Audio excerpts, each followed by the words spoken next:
For the past few years, Ricky Gervais, Stephen Merchant, and Carl Pilkington have been meeting regularly for a series of pointless conversations. This is one of them. Testing. Is that all right? Hello and welcome to the Ricky Gervais Show with me, Ricky Gervais, Stephen Merchant. Hello. And the little round-headed buffoon that is Carl Pilkington. All right.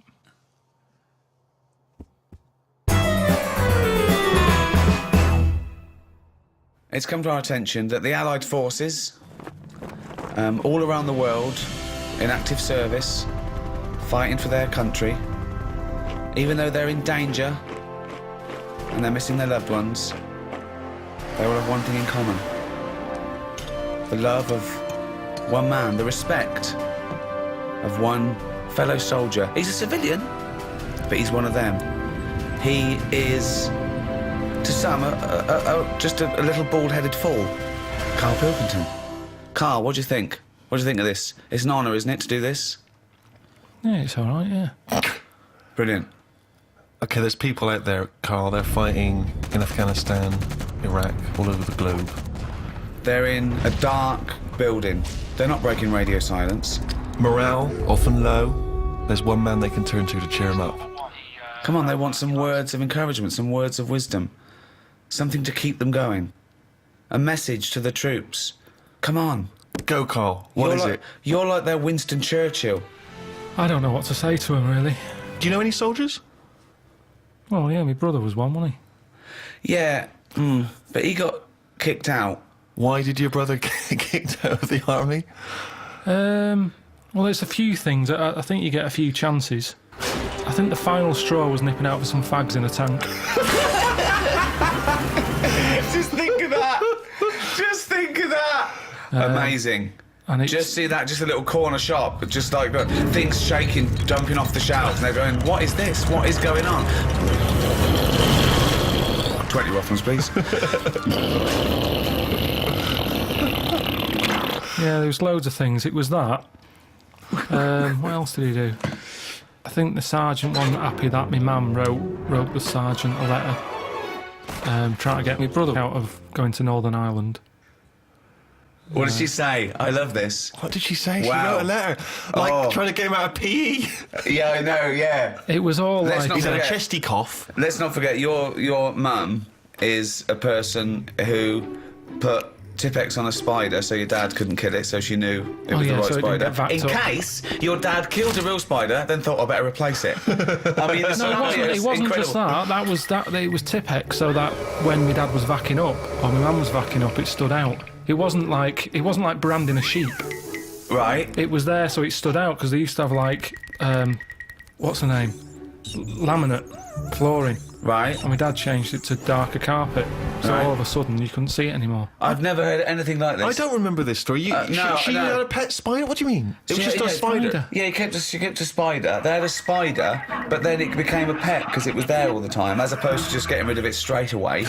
Like, because you didn't clear it away it's straight a away, house. suddenly it's a pet. It's Yeah, it's a house spider, because they live in houses. You make them welcome, you get rid of other little bugs and termites and stuff. My brother's left home, I've left home, my sister's gone. Something for my mum, innit? She's got a budgie. There's only so much you can do with that. It's not as free, is it, as a spider? right. So she just looks after that one. They Oh, live I'm for about so 8 lonely. years. I'm bored of a budgie. Get yourself a spider. Anyway, They live in holes. that's a different thing altogether. She just wrote to the sergeant and said, just sort of, look, I didn't want him to join the army. It was his dad.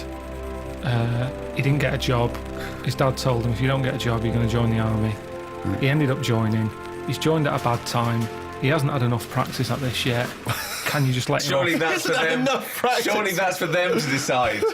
Yeah, she's on there going, he can't shoot for toffee. He was all right about it. The only thing that really annoyed him is my mum started off the letter by saying, hello, Chuck. Not appropriate. And he called back, though. He did call her and said, look, I don't appreciate it being called Chuck and stuff, but I got your note. A lot of mothers are in the same boat. Sorry, he actually mentioned don't call me Chuck. Yeah, he brought it up because it's all about respect, isn't it? And Well, she's a civilian. yeah, but I suppose it's respect still. He's putting his life on the line. Someone's saying, all right, Chuck. So he phoned back and he said, presumably. Well, I mean, if I was him, I would have. Not only would I have sent him to Northern Ireland instantly, Yeah. I'd have put him in the most dangerous spot. Yeah. I mean, as punishment, to get your mum to write a letter. No. He didn't ask my mum to do it. She did it off her own back. He was probably horrified, wasn't he? Oh, wow. But imagine that. The sergeant major go, attention, got a little letter here. Let me read it to you. Hello, Chuck. Just reads it out. And he goes, Pilkington, come here, you horrible little man. Imagine him reading out in front of the troops. I remember sort of looking up to him thinking, he's in the army, I want to do that. He used to come home quite a lot, but he used to do me dad's head in because he'd turn up with like a wagon with like a load of his mates in it, just turning up on sort of, we didn't have any notice. Just turn up and he'd bring them all in. Come on, he'd be drinking my dad's whiskey at kick off, my dad saying, get out. Mind the spider. And, Don't tread on the spider. Yeah, he used to just turn up with like half of F Troop and they'd just take over the house. And my dad used to be on night, so he'd hear all this going on, come down and go, what's going on, get out. He's going, we've come out, get out. So it'd sort of kick off a bit. I'd see him for a few minutes and then he'd drive off again on the truck. Not a model soldier, then? Well, what's a model soldier? I don't know. I mean, I always thought it was good. When I was younger and, he joined, I was like, I'm going to do that when I get older. And my dad always said, you won't be able to cut it. He said, you can't do it. Oh. And I said, no, I can. Look how good. Because I used to make my bed really neat. Right. So it was mainly housework you were good at. Yeah, you're probably better off as a mum. No. It was like, because it has to be immaculate, doesn't it? They look for no creases and that. And I was a bit paranoid with my bed. Just with the duvet and that. I used to... Duvet? Do they have duvets? Well, I don't know, but just making the bed pride in appearance of the bedroom. Yeah, it's all about discipline. Once it's all about, I made it, no one could sit on it. I used to get all stressed out and feel sick if someone came in and sat on my bed after I'd made it. So don't be coming in. And it was annoying because that's where the CB was. So everyone used to come in to have a go on the CB and sit on my bed. They'd be going, don't sit on my bed. Made it. Right. Why do you used to feel sick? It was a bit of a thing. I just didn't OCD, like it. a little bit of... It's like I've gone to the trouble of making it. Why have you just come in and sat on it? I wouldn't have made it. Yeah, but hold on, though. You do that in the army. Sergeant Major comes in and goes, Pilkington. And he does it for a laugh. He turns over your bed, he pulls out your locker, he gobs on your shoes, right? He goes, start again, you cunt. What are you going to do? Going to be sick? No, you're going to go, yes, Sergeant Major, I'm going to start again. No, I'd say, why did you do that? I'm missing home as it is. I'm stressed out. I'm just trying to make me surroundings as nice as possible. Teddy's on the floor. You keep coming in and messing with it. Can you not do that? Who are you talking to, you little bald cunt?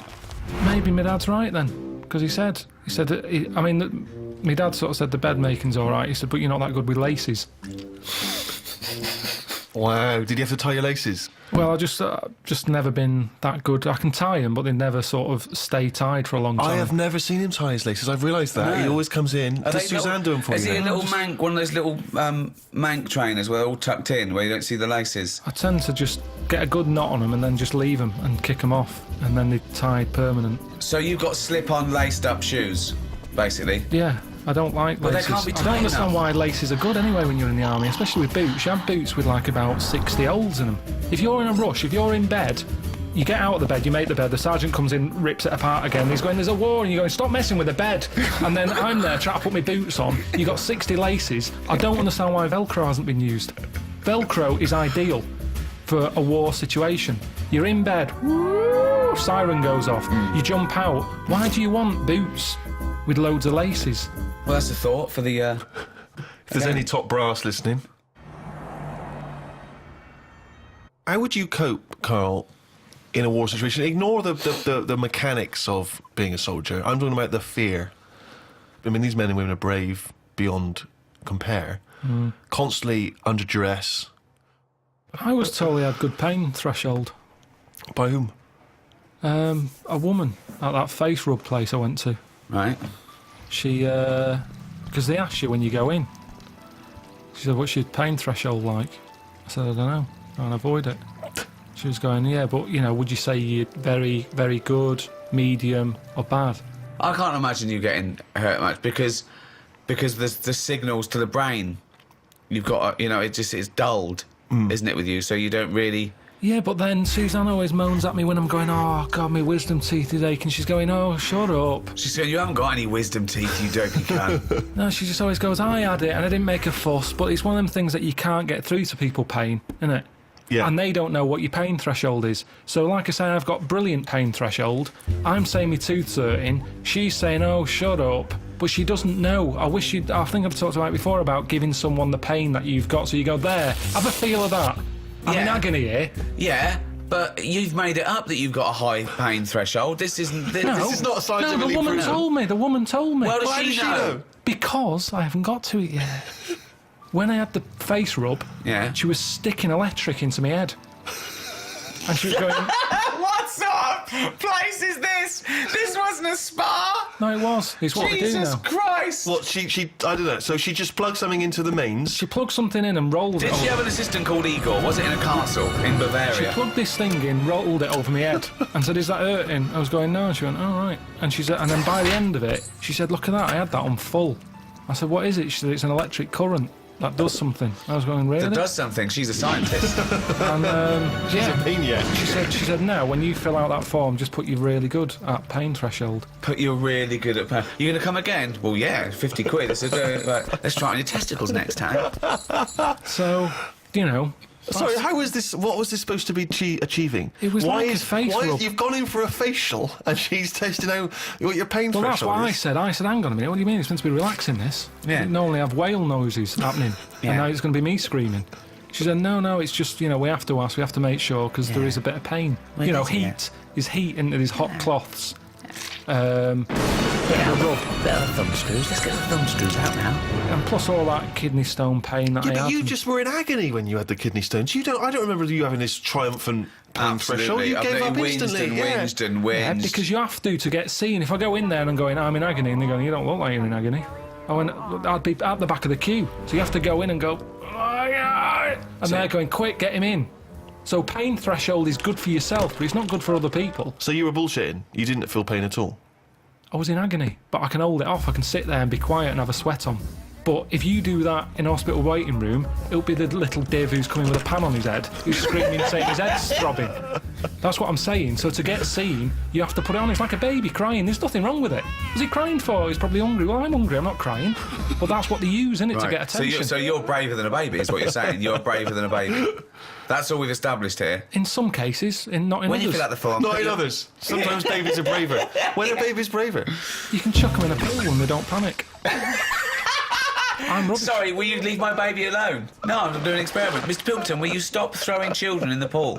No, babies. You're barred from this swimming pool from now on. I mean babies. It's the same way you can chuck one out of a window and it can land and it won't break its back. No, that's not true. Do not do that. If you are a maniac, you listening to cannot this. throw a baby out of a window. It's just what I've Who do heard. you hear that? You're thinking of a cat. And don't throw cats out. Don't throw any living thing out of a... just what I've heard. You can't throw a baby out of the window and it won't break its back. What are you talking about? No, it's just there's a certain height. It's all about us tensing up. We tense up, don't we? It's like how once someone who fell out of a plane, they passed out, and because they passed out when they landed, they were relaxed. They woke up, they were like, oh yeah, what happened then? Someone fell out of a plane. That's bollocks. It's not, honestly. How far was the plane? Oh, high up. It's a plane, isn't it? Well, what's the lowest height that a plane could be at? Even if it was at 30 feet, that's a height, isn't it, to fall without... Yeah, exactly. But if it was higher... Was the plane just on the runway? No, it was high and up. It was high up enough. Is this where you went for the holiday? We're going to high up enough. Fuck me. Can't even talk. So, yeah, pain threshold. I'm very good at it. So, would you say you've ever been brave? Because I was thinking, before we did this, I can't think of a time when I've ever been brave. I don't think I've been cowardly. I've just never been in a situation where I needed to be brave, particularly. And I've always managed to avoid fights, conflicts. Yeah. See, when I was in Salford, I'd nipped to Greg's to get a pasty. I heard some bells going off. I came out, just thought, I don't know what that is. Went over to the car, sort of thinking, I can't wait to have this pasty when I get home. Cup of tea, nice cup of tea, maybe a bit of bread. I love the fact that his head was just filled with food because he was buying food and thinking food. When he's eating, I'm thinking I'm eating food. Just one big globular mess of food cells in his head for the duration of the food experience. I can remember that food thought going on now, and it was probably like 15 years ago. But I remember how happy I was. I'm out of the Greggs, I've got what I want, I'm on my way home, this pie's hot, it's going to be hot when I get home, it's going to be a nice cup of tea, bread. These are the things you save, and yet you forget really important facts. Yeah, he doesn't know why wars are happening, but he does remember this. Yeah, but Yeah. listen, this is why I remember it. Like I said, you forgot the bit that I said. A bell going off. I don't know what's going on there. I'm walking over the road, put the key in the car, I turn round, bloke comes running out of the post office, obviously the bell's gone off, he's got a big shotgun, balaclava on, and he stops and looks at me. He's there with a big gun in his hand, and he's looking at me. And I wasn't scared. I just was thinking, does he want me pie? I remember thinking, if he said, I want that, I'd have to give it up. So a man with a gun. I told Suzanne, she said, no, he was probably thinking about nicking your car. He's got your What, he key. didn't have a car ready? He came, No, he he had the legged it. balaclava, the gun, and goes, fuck me, I forgot the car. In the end, he sort of ran off down the back alley. I love the fact that he looked over at you for a split second and you thought he might be interested in your Was pie. there other people around? Were you sure this happened and you weren't reading a comic book? No, it happened. And so he looked you in the face. He Yeah, saw through you. his balaclava, he made eye contact. I looked at him. Everything sort of stopped for a minute, and then he just sort of legged it off down the back alley.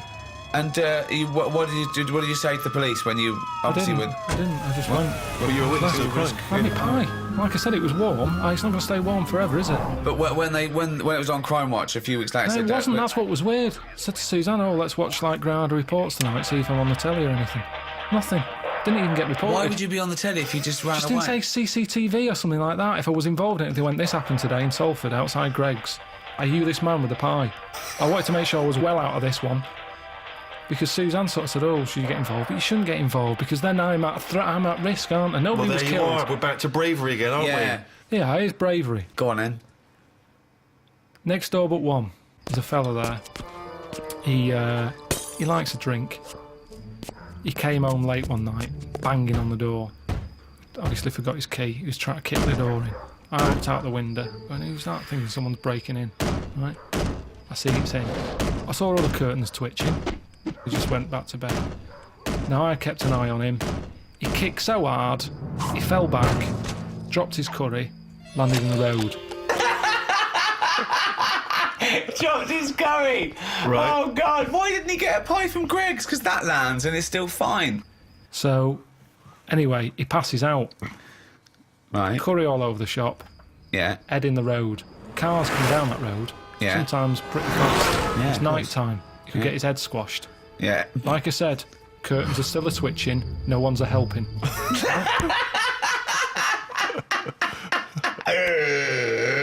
I go out there and I go, you alright?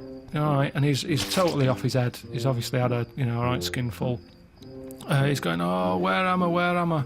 I'm going, you're outside your house, but you've got to get off the road because you're going to get squashed. So he's like, oh, and he could hardly move, so I sort of picked him up, sat him on the pavement, sort of picked up the curry and stuff. Suzanne came out, what's going on? I said, oh, look at him, he's in right state. Anyway, he's sort of coming round a little bit. In the end, I said, where's your keys? Got him in his house, job done. But that's not bravery. That's not bravery. There was no There's threat no- to there's you. no- It's just put yourself out of it for 2 minutes. It is bravery because he's out of his head. He could have thought I was attacking him. He could have swung at me. Now, the good He's thing lying is... in the road, unconscious, covered in curry. This is not a threat. It is a threat. I'm out on the street late at night. Someone could have come round the corner and thought I was mugging him. And then what they they do? attacked me. Why would they attack you? They take Because they back think, what what are you doing? People don't ask questions because you're not allowed to. Like with the sergeant, they chip in straight away. I know what's going on here. No, you don't. You don't know the full story. He's pissed up and his curry all over it. It isn't blood. It's masala. You hear about this all the time, misunderstandings. Now, I helped him. The day after, he remembers, he comes round and he gave me some mincemeat that he had left over. I love this. Where do you live? This is amazing. Oh my God. So the thing is, it goes to show that I put myself out, he appreciated it, he said, you're right, the way cars come round here, I'd had a bit of a week, I'd had a lot to drink, good on you. Then no one else chipped in. Now, it is bravery, kind of, because no one else went out there and helped. You didn't even know about that. It's only because you just asked. It was ages ago. I don't shout about it. I don't want an award. Have a go hero. I don't want any of that. I just did my There's bit. no have a go hero about it. Did you take the mincemeat? Yeah, I did, yeah, it was good stuff. Yeah. It's better than a war and away, isn't it? I told him that. So, it depends. I think there's different ways. Bag of mincemeat! I love that! I was saved by a bald man. Slaughter my finest pig, mince the meat, and send it to him.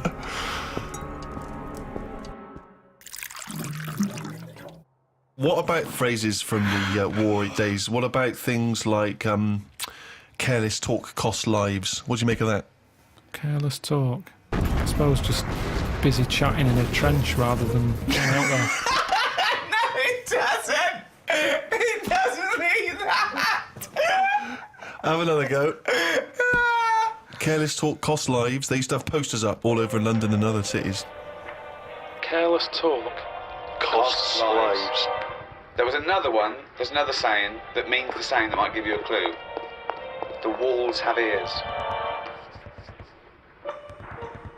Yeah, but that just means don't be slagging someone off, because someone will hear it, pass it on, and then they'll end up fighting their own instead of who they should be fighting. Well, no, you're almost there, but think about what you mean. It's not about gossip, it's not about... Well, in a way it is, but it's very about specific gossip. Much more important tittle-tattle. Careless whispers. No, that's George Michael. Say again, what's the first one again? Careless talk costs lives. I don't know, I imagine it being like a... Don't go shooting your mouth off about things you know about the war effort, because there might be a German spy in the pub, disguised as a barmaid. Oh, you're lovely, Tracy's going, yeah, I'm Carl. What do you know about the war? That's true, that does happen. I remember my brother being in the army, he had the same thing. He was told not to, because he liked the women and that. And he was told, listen... One of them might be a German spy? Yeah. He said, don't be going out with German women, because they're quite muscly. And could be a man. There'll be a gang of them. No, and they'll do you in. Sorry, your brother was told, don't go out with a gang of German women because they're quite muscly and they might do you in. Yeah, because it's all part of the thing. They sort of go out, like you say, pretending they're just like women out on the night, because he was in Germany for a bit. He was posted over there. Right.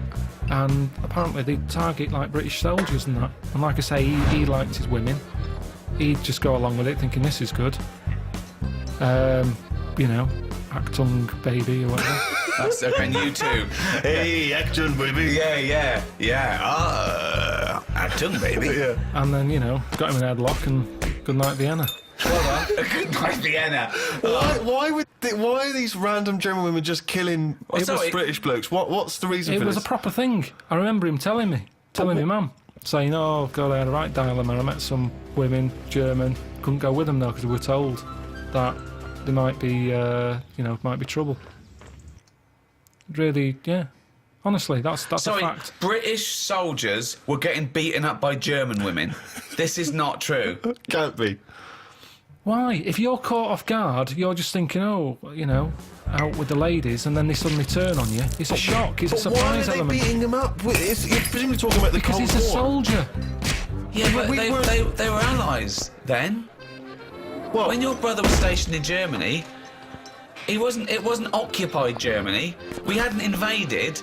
It wasn't the German resistance. They were stationed there because we're all in it together now. I don't know then, there was just a problem with German women.